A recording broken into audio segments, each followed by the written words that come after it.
Hey everyone, Erin here, still in the Comanche. Let's talk about ploidy. It's time to talk about ploidy. Ploidy.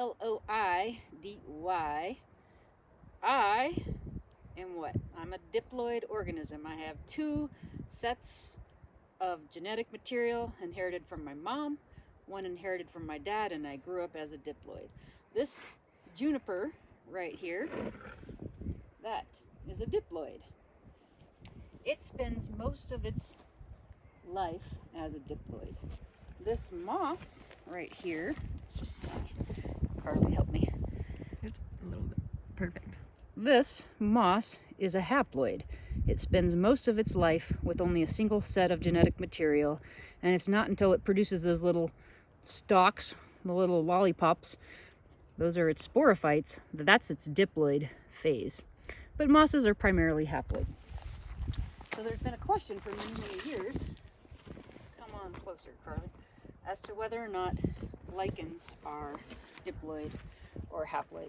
There's so few people in the world studying lichens that even some of the most basic questions in biology are completely unanswered. So here's this thallus of this individual. It's a pretty large individual. We really don't know for sure whether this is definitively haploid or diploid.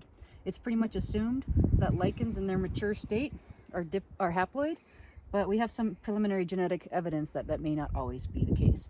So, as we learned from Carly in the last video, or in a prior video, you've got your ascocarps here, in which case you get meiosis. So we know that diploidization, the restoration of two sets of genetic material, happened prior to meiosis inside of these ascocarps, but we don't know exactly where and when.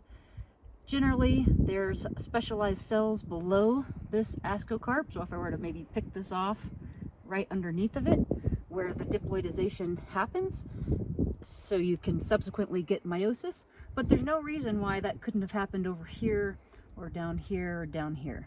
So there's this wonderful mystery about the ploidy of lichens and whether they are exclusively haploid.